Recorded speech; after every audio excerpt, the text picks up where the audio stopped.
دلته کې جینکۍ داسې غریبې جینکۍ چې د هغې سهاره نه وه په میرټ لیست کې راغلي دي او هغې ته بیا اطلاع د کس ته د دې وجې نه ده شوې چې په هغې باندې سفارشي جینکۍ اخیستي دي.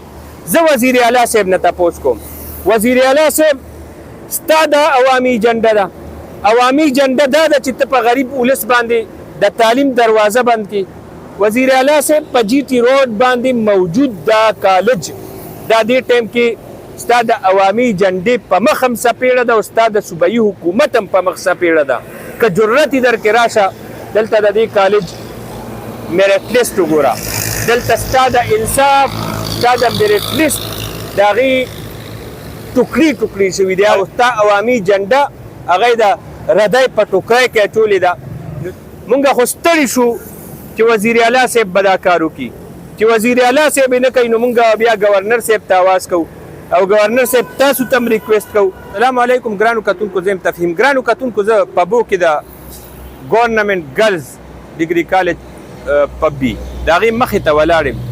دغه تعلیمي اداره ده او دغه کالج دی چې د دې نوښار یو عالمي سیاستدان قاضي حسین احمد چې د دې حلقې ایمنی و نو د هغې په کوششونو باندې او ډېر زیات د هغې یو خواهش و چې د دې علاقې چې کوم غریب ولس دی، غریبې جینکۍ دي، د ګیر چاپیره د دې کلو هغې ته دلته د تعلیم دروازه کولو شي.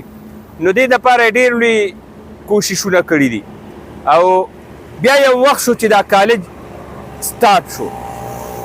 نو دا خیال چې دا به د دې علاقې د ترقۍ کې او د دې غریب ولس د هغې جینکو دپاره دا د تعلیم یو ذریعه شي. خو نن دا کالج دا د دې غریب ولس باندې د تعلیم دروازې دې کالج بندي کړي دي.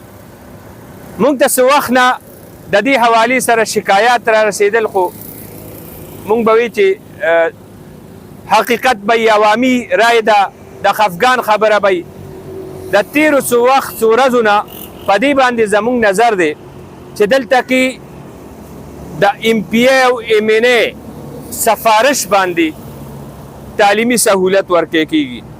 دلته کې جینکۍ داسې غریبې جینکۍ چې د هغې سهاره نه وه په میرټ لیست کې راغلي دي او هغې ته بیا اطلاع د کس ته د دې وجې نه ده شوې چې په هغې باندې سفارشي جینکۍ اخیستي دي. زه وزیر اعلی صاحب نه تپوس کوم، وزیر اعلی صاحب ستا دا عوامي جنډه ده، عوامي جنډه دا ده چې ته په غریب ولس باندې د تعلیم دروازه بند کړي. وزیر اعلی صاحب په جی ټي روډ باندې موجود دا کالج دا دې ټایم کې ستا د عوامي جنډې په مخ هم څپېړه ده او ستا د صوبایي حکومت هم په مخ څپېړه ده.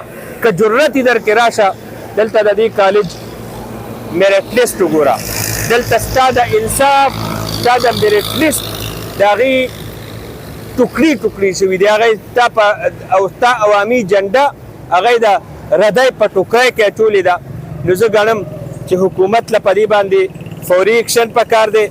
زمونږ وزیرانو له، زمونږ وزیر اعلی له، صوبایي مرکزي ګورنر صاحب او بیا به مونږ ګورنر صاحب ته وایو. ګورنر صاحب ستاسو هم څه ډیپټي ده، ګورنر صاحب تم دلته ناست دی منیج کولو له تم ناست دی په دې ټوله صوبه دې نظر دی.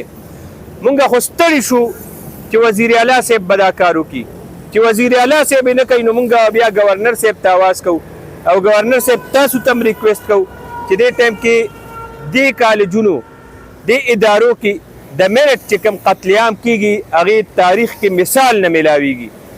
نو از راه کرم د دې غریب ولس د بچو د خویندو او بچیانو لونو د هغې په اواز باندې دې چې کوم منیجمنټ دی دا چا چې د میرټ قتل عام کړی دی هغې خلاف کاروی وکړي.